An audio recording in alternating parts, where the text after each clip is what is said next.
Dianabol is not just a steroid, it's a trap. Lots of strength, plenty of size, and a storm that hits without warning. A pre-workout injection deployment will blow your mind, inflate your ego, and leave you questioning, can I ever train without it? But why is it so addictive?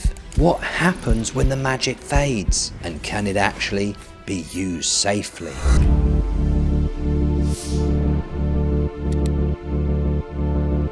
Today's video breaks the silence on this unspoken injectable steroid, and I'll be delivering some big secrets that no one else seems to know.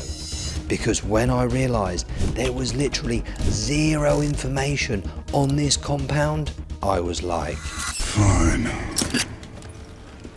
I'll do it myself.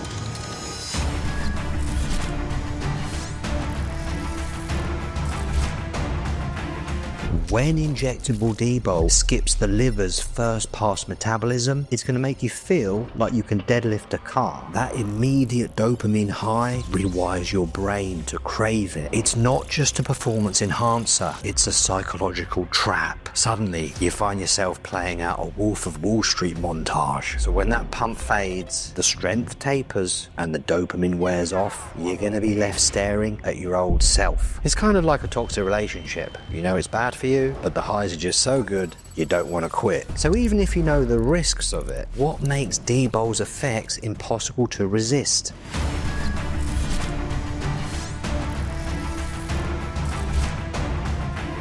When you inject Dbol, it ramps up dopamine. And if you don't know what that is, it's your brain's win big, feel bigger molecule. Suddenly, every set, every rep makes you feel like you're untouchable. It also amplifies GABA activity. That's your body's natural chill out transmitter. You're calm, confident and composed, like Neo in the Matrix dodging bullets. However, things don't stop there. Dbol doesn't just boost strength, it's a sculptor. By increasing nitrogen retention and glycogen uptake, it turns your muscles into inflated balloons of power. Every rep you bang out, every glance in the mirror will be screaming the words superhero. However, here is the hard truth. It's all smoke and mirrors. That iconic Dbol fullness, it's water retention. And once that magic wears off, you're left chasing that elusive pump over and over again. And from my experience, it's kind of like eating chocolate cake for breakfast. It's awesome at first, but you know there's a crash waiting round the corner. In any case, can Injectable Dbol be used as a secret weapon for gains? Or is it just another indulgence with harsh consequences waiting to hit?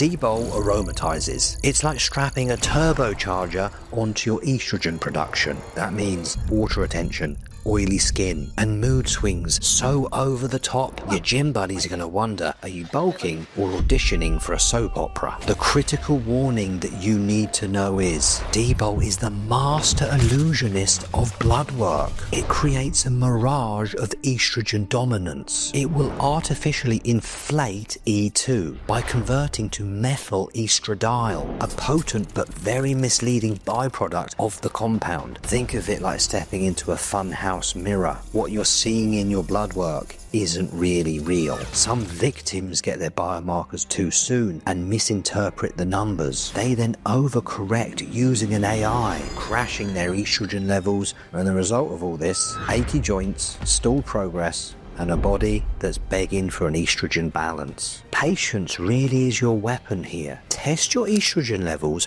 5 to 7 days after you've stopped the injectable Dianabol. This gives your body time to normalize. Here's a list of biomarkers that I suggest you focus on. So we know Dbol's effects are like a magic trick, captivating and deceptive. So let's play it smart, get the blood work at the right time, and you'll avoid falling for its illusions. But here's the real question. What happens when your blood work does throw you a curveball? Could a hidden imbalance derail everything? Or is there a way to use it, stay ahead, and finish the cycle strong?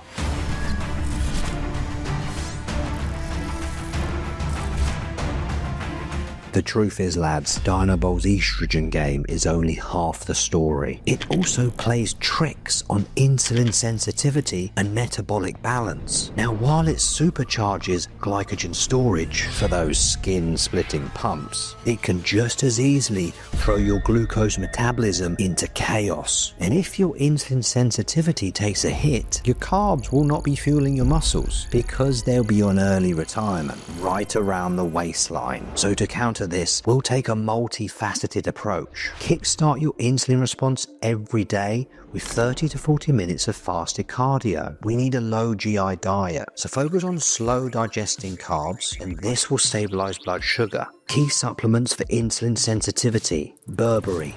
This improves glucose uptake in the cells and lowers blood sugar. Alpha-lipoic acid, which enhances glucose metabolism and fights oxidative stress. Cinnamon extract increases insulin receptor sensitivity. Crinoleum picolinate will stabilize glucose levels and improve overall control. While injectable Dbol does skip the liver's first pass metabolism, so it is less toxic than the oral version, it's still 17 alpha alkylated, so unfortunately your liver and kidneys are not going to get a free pass. This is the support that you need. We've got Tudka, Knack and Milk Thistle. All of them protect and detoxify the liver. Astragalus root and dandelion root, perfect for kidney health and function. Telmisartan to keep blood pressure in check. Citrus bergamot and fish oil for cholesterol management. Electrolyte powder, additional magnesium glycinate and taurine are excellent at managing cramping and bloating. And if you're looking for the ultimate antioxidant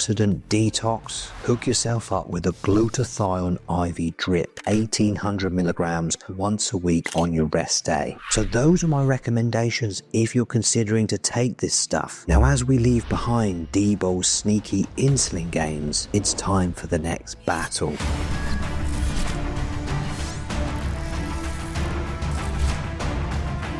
If you thought Dbol's Illusionist act was over, think again. Because without the right tools, estrogen can still turn your cycle into chaos. That's where AIs and Masteron propionate come in, because both of them have their unique quirks and advantages. If you're looking for sniper-like precision with estrogen control, an AI could be your weapon. Think of it as an assassin of excess estrogen. Providing you've got your blood work done, start with the dosage that you think is not going to crash your estrogen. That might look like 0.25 every other day, but everyone's different. Another option is aromasin. That would be 12.25, maybe every third day if you want something that's more easier on the system. But once again, everyone is different with these dosages. Now, if you're chasing that dry, chiseled look whilst keeping estrogen in check, Mast P is your guy. It's anti-estrogenic, but here's the kicker. It doesn't stop aromatization outright. For a 3-week short run, you'll be looking at 100 to 300 milligrams per week,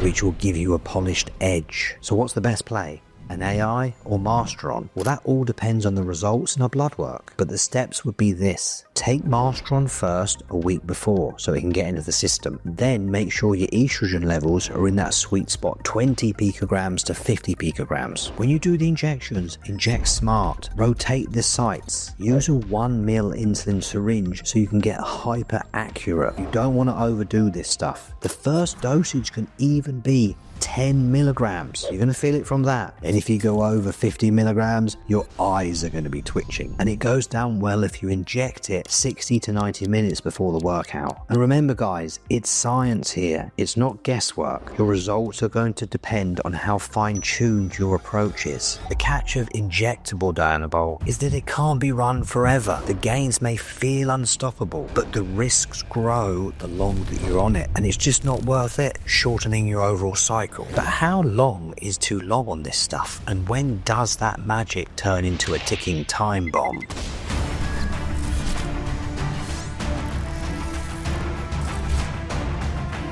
So here's the deal for most people. 21 days. No more, no less. Beyond that, you need to be very experienced with what you're doing. Otherwise, you're going to be gambling with your health. There's some guys out there that have a habit of rushing their cycles, and they stack up compounds they barely understand. These boys always end up losing it all. Gains vanish, recovery stalls, they might get acne all over their back, and they're just left wondering, how did things fall apart so fast? Obviously, they're not subscribed to Dr. James, because if you are, you're potentially immune from most of the side effects out there. Now, if you're a little bit puzzled about Dbol still, think about it like this. It's like a firework. It can light up the sky, or if you hold it too long, it can blow up in your face. In any case, if you're looking to level up, but you're thinking, I might need some backup here, there's a link below this video. Tap that link, send me a message, and I'll get back to you quicker than a rug pull on a new altcoin. The next video coming up is a masterpiece. You've been listening to one and only Dr. James. I'm out.